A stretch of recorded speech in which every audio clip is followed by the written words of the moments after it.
What's going on, guys? JPOD-SPORTS, and welcome back to another video. In today's video, I'm going to be talking a little bit about the injury report, pregame, what to really expect going into this game. So now, obviously, if most of you have Twitter, Instagram, you've seen the news of Malik Neighbors has not practiced at all this week, and he is ruled out with concussion injury. He did not make protocol phase 3, so therefore he's out. He will probably most likely play next game. For how serious the concussion injury is, I don't think it was one of the more serious injuries. It's not like he got collided with and had that contact. He just hit it on the ground, got a concussion, so there he's out this game. But hopefully he's back next week. Here's more of the injury report. Devin Singletary's out too, pretty much. I mean, he's doubtful. There's an outside chance, maybe there's about like a 20% chance he plays, maybe even less. I don't think he's going to play. I think you're going to see a lot of Tyrone Tracy this game.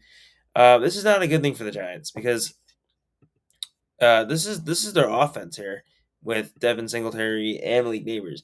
The Giants on the year have 1,545 total offensive yards. Malik Neighbors combines for 24.9% of those offensive total yards.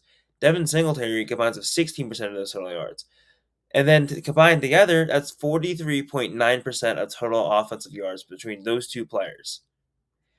And get into the touchdowns, the Giants have 6 touchdowns on the year. 5 out of 6 have went to Singletary and Malik Neighbors. So these are two really serious injuries that the Giants have right now, because now it changes your entire game plan where Daniel Jones before, uh, he only gives to Malik Neighbors. He's got 53 targets within the first 4 games of the season. Malik Neighbors isn't always the only guy open, and Daniel Jones gives him the ball anyways.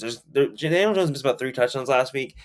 2 on where he didn't see the other guy because he's so focused on giving the ball to Malik Neighbors that he misses another open man.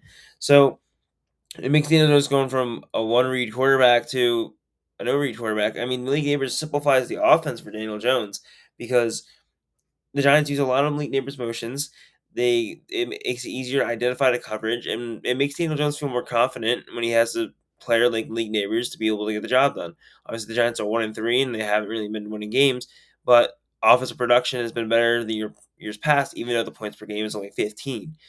But it's going to be really hard to go out here without Malik Neighbors and Singletary, even though Singletary fumbles the ball, but it's still basically 44% of our offensive yards are going to 2 guys, and the target share to Malik Neighbors is 64%.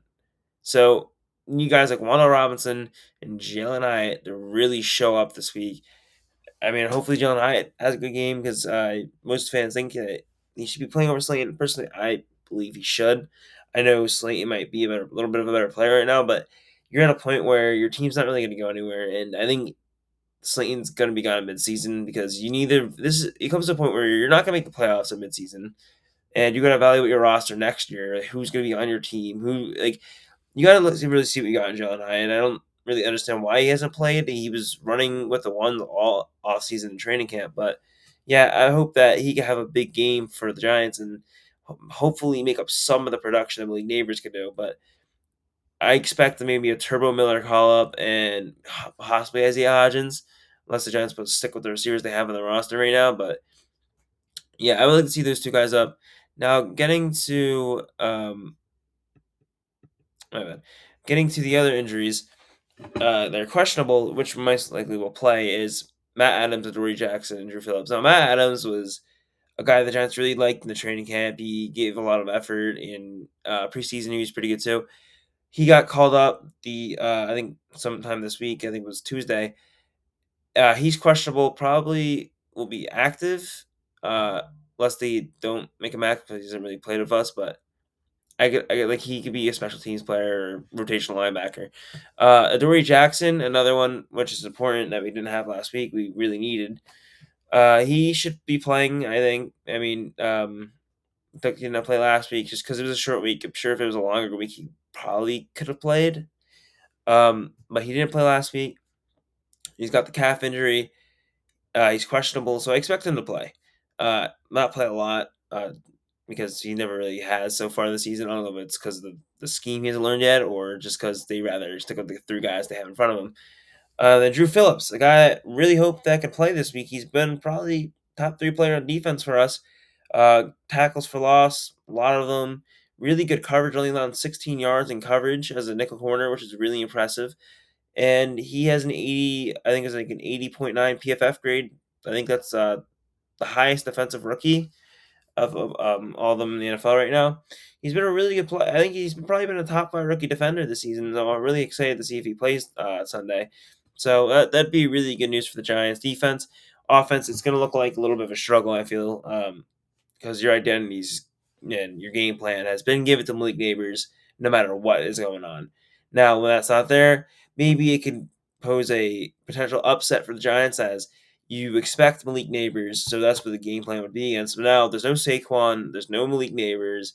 What are the Giants going to do? Because there's no really guy to rely on. This is going to be at the game at Daniel Jones' show, which I don't think he is. He could still be a starting quarterback in the NFL.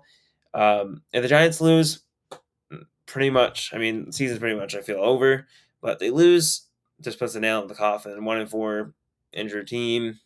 Daniel Jones, your quarterback, you're most likely not going to overcome those obstacles and make the playoffs. So, sort of big game. Don't really think it is, but I mean, this is might come down to a tank game at this point. But I hope for a win, hope a good game, and I hope players stay healthy because they can't take another year of these injuries with the Giants every year. But yeah, that's pretty much about it for today's video, guys. Thank you for tuning in. If you're new to the channel, make sure to subscribe, leave a like, and